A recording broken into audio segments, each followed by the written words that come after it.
Yo, what is going on, everyone? My name is Nick, or the Notorious Fantasy, and in today's video, we're going to be talking about my top 5 way too early wide receivers that I love for the 2023 fantasy football season. Obviously, this video is being recorded in February, and things are going to change drastically from the NFL draft all the way up until we have our fantasy football drafts in late August or early September. But right now, we're just going to take an early look into things and current ADP on Underdog Fantasy. Before we can get into things, though, I would like to ask that if you guys are new to the channel and you do end up enjoying today's video, that you please make sure to hit that subscribe button down below. And while you're down there, whether you are new to the channel or not, please make sure that you do leave a like on today's video. It would help me out a ton. And if you want to follow me on Twitter, please do so at NotoriousFantasy. So without further ado, let's get into my top 5 way too early wide receivers that I love for the 2023 fantasy football season. So we'll begin here at number 1 with Jaylen Waddle of the Miami Dolphins. These players are listed in order of their ADP. So Jaylen Waddle is going to be going earliest in drafts, and then the 5th player is going to be going the latest in the draft out of the list. So of the Miami Dolphins, Jaylen Waddle's ADP right now is pick 19.1, putting him inside of the middle of the second round as the wide receiver number 10 off of the board on Underdog Fantasy. The wide receiver number 7 in half PPR last season in 2022, and the wide receiver number 13 in half PPR points per game. I do honestly believe that the points per game number is the most important thing in fantasy football, because some wide receivers could have a really solid year, but maybe they only played in 9 or 10 games because they ended up getting hurt. Well, the finish at the end of the season number is going to tell you that that player was shit or didn't play really well at all, when in reality they had a really solid season. So 17 games played for Jaylen Waddle in 2022, having 116 targets, 6.8 per game, 0.1 off of being very nice with 6.9. Number 24 at the wide receiver position, 75 receptions, 4.4 per game. Number 23, 1,356 receiving yards, 79.8 per game. Number 7 at wide receiver, and 8 total touchdowns. Number 11 at wide receiver. Some interesting efficiency stats to sprinkle on here, Salt Bay style. First in yards per target in the NFL at the wide receiver position with 11.7. First in yards per reception with 18.1.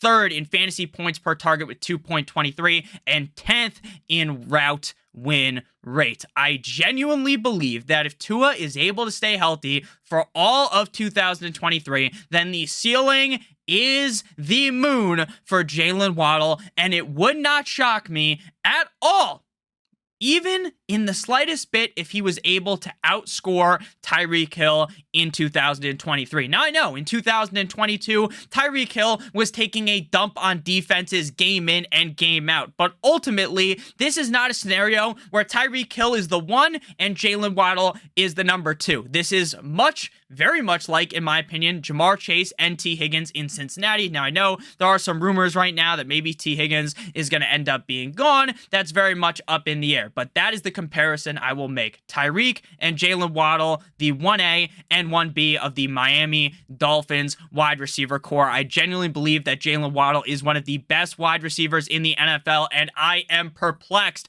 that he is the wide receiver number 10 coming off the board right now. I could easily see him finishing inside the top 5, even finishing inside the top 3 in 2023. Again, when Tua was healthy, this offense was humming.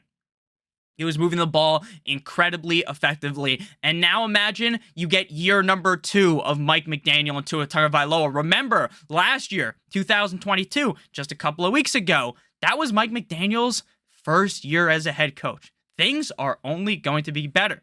Tua Tagovailoa's second year in the Mike McDaniel system. I really have very high beliefs in Jaylen Waddle in 2023, and I think he's a steal right now as the wide receiver number 10. If you want to do drafts, you want to get in some drafts early, you can hop on to Underdog Fantasy. The link is going to be in the video description. It will give you a first match deposit bonus of up to $100. So you deposit $100, they will give you an additional $100. I've been doing drafts on there. I like to make my mark early, get these guys now before their ADP might end up shifting by the time we're actually doing drafts in August or early September.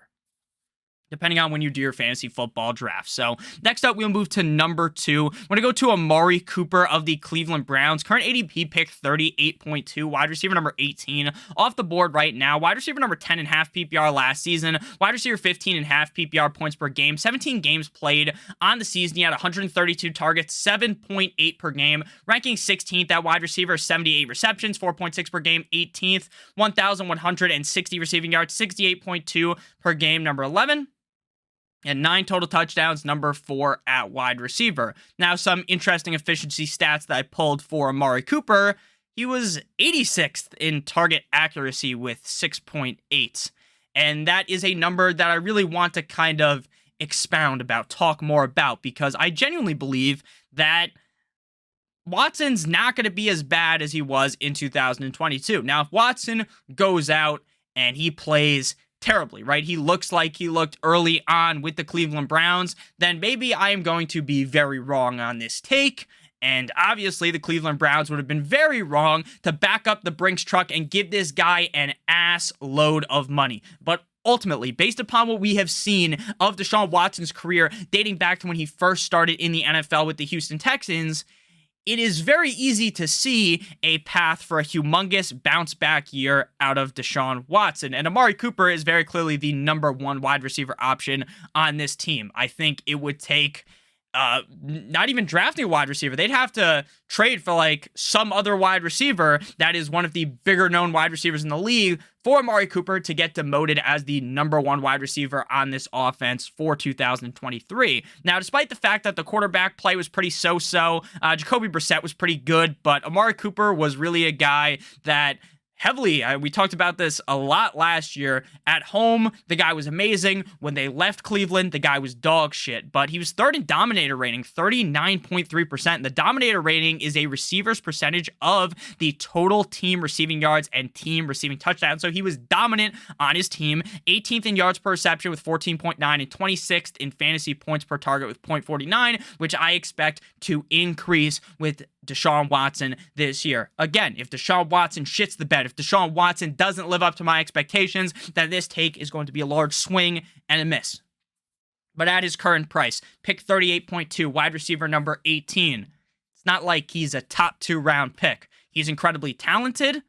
I think the Cleveland Browns are laughing all the way to the bank with the pick that they traded for him with the Dallas Cowboys. So I'm a big fan of Amari Cooper this year. And again, at current ADP, I think he is a huge discount. And I think a lot of people are going to get keen to this once we see Deshaun Watson look a little bit better in training camp, OTAs, whenever we see him again for the first time since last season. So next up, we move to DJ Moore at number 3 of the Carolina Panthers. ADP currently picked 51.5, wide receiver number 25. Now, the quarterback situation in Carolina is about as up in the air as it gets. We really have no idea who it's going to be. Probably not going to be Sam Darnold. They're probably going to end up drafting a quarterback, in my opinion. Wide receiver 22.5 PPR last year. Wide receiver 34.5 PPR points per game.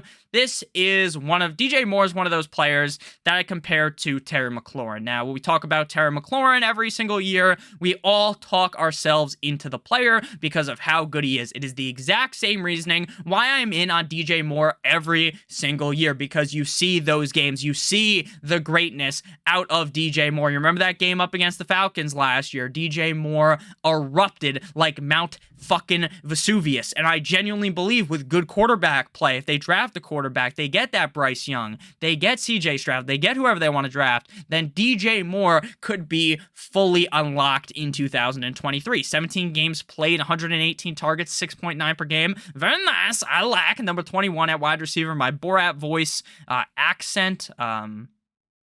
What do you call that? Well, whatever. My Borat voice is a little bit off because I haven't done it in a while, but, we're going to hone back in on things as the offseason goes along. 63 receptions, 3.7 per game, number 37. 888 receiving yards, 52.2 per game, number 26, and 7 total touchdowns, number 14. Some efficiency stats, 5th in dominator rating, one of the most dominant wide receivers in the NFL, 35.6% in terms of his team's total receiving percentage of the team's total receiving yards and receiving touchdowns. 6.3 target accuracy. Again, Another guy, the targets aren't necessarily pristine from the quarterback position. When you rank 97th in target accuracy from your quarterback, we're hoping things positively change again with whoever the new quarterback is. Now, some people's opinion might change drastically depending on which quarterback they bring in. So I will kind of leave that as a bit up in the air right now. But again, wide receiver 25 right now. I think he should be definitely inside the top 18-ish wide receivers in my mind. 820 unrealized air yards. Pretty telling of how shit the quarterback position was in Carolina. So again, I'm a big fan of DJ Moore. I will always be a big fan of DJ Moore. And I really do think, again, this is why you try to do the drafts early. These best ball drafts. I hop in now. Once they draft a quarterback, people are going to be like, oh shit, I should have been on the DJ Moore bandwagon. So that's kind of just how I see things. Next up, we move to another wide receiver who, in my opinion, their ADP is going to move as well. Jameson Williams of the Detroit Lions, ADP pick 64.0, wide receiver 31. His stats last year were very bad, but like we'll talk more about it. But his stats, I'm going to read them off, but if you want to just not listen for 20 seconds, you don't have to, because his stats don't mean shit into why my argument is going to be towards drafting him. So wide receiver 151 in half PPR, wide receiver 133 in half PPR points per game, 6 games played in the season, 9 targets, 1.5 per game, number 163 at wide receiver, 1 reception, number 200, 41 receiving yards, number 173, and 1 total touchdown, number 105. This guy was a first round draft pick in the 2022 NFL draft. And we knew when he was drafted that based upon the injury that he sustained, he wasn't going to be playing for a majority of the season. So entering into 2022, most people weren't drafting Jameson Williams a redraft unless they drafted him and then threw him immediately on the IR.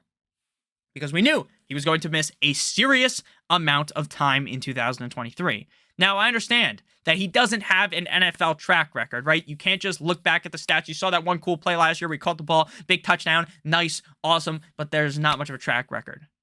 But if you understand how highly he was viewed coming out of Alabama, coming into the National Football League, you would understand that we should be valuing Jameson Williams higher than wide receiver 31 in fantasy football. Now, obviously, Amon-Ra St. Brown is the guy on this team. Amon-Ra St. Brown is the wide receiver number 1. But could Jameson Williams be the wide receiver 1B in this system? 100 fucking %. Jared Goff lit it up like a Christmas tree last year. The guy was on fire. The whole offense looked good. Like it had a spark lit under their ass. And I think Jameson's ADP is going to rise quicker than my cock in the morning come August. I really do believe that. Because I think people are going to key in on, hey, while we don't have this large resume from the NFL level, you know, you would have to do some crazy all 22 film watching, throw on some fucking Jameson Williams highlights, sit back and watch. Watch how good this guy is. And then tell me why he is ranked wide receiver 31 right now in ADP. Tell me why. It doesn't make any sense. It doesn't make any sense. Now, I understand if we were going into last year and you're talking about how, oh, Jared Goff is this, Jared Goff is that, and you want to belittle Jameson Williams because of Jared Goff, I get it 100%. But based upon where we are sitting right now, with how good Goff looked last year. Now, do I expect Goff to be a top-end quarterback in the NFL? No. But it doesn't take Patrick Mahomes, Joe Burrow, Josh Allen level talent to throw the rock to a motherfucker that might be wide open. So Jameson Williams, I'm in love with the Coco. I'm in love with Jameson Williams. Final wide receiver that I love. Way too early wide receivers that I love. Because obviously, again, ADP is going to change. Brandin Cooks of the Houston Texans, ADP pick 101.9, wide receiver 47. Lots of talk right now about Brandin Cooks getting traded. They make sense. He wanted to get traded at the NFL trade deadline. They did not do that. Obviously, with him not getting traded, it seemed like he was a little pissed on social media, dropping some cryptic messages.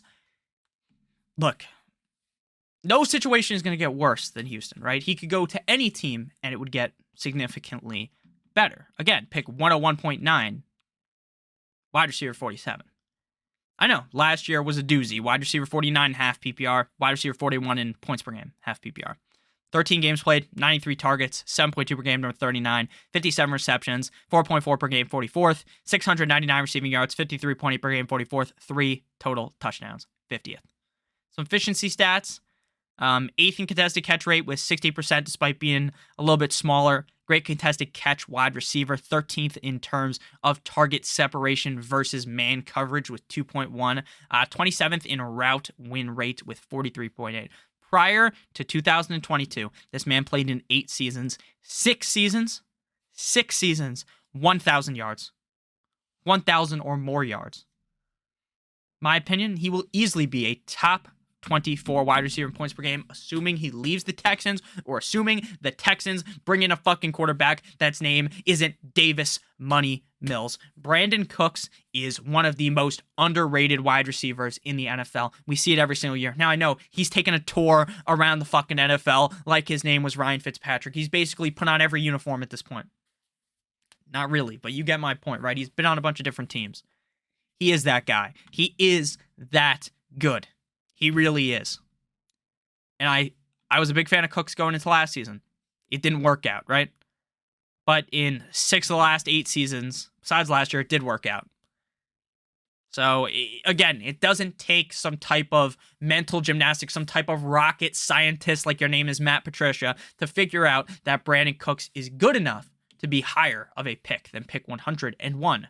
So thank you guys all so much for watching. If you did end up enjoying, make sure you hit that fucking subscribe button, smash it, punch it like it owes you some money. Hit that like button down below. I would greatly appreciate it. I love you guys all so much. I genuinely hope you have a great rest of your guys' day. And I'll see you guys soon with another video. I love you guys. I hope you guys have a great rest of your guys' day. And as always, good boy.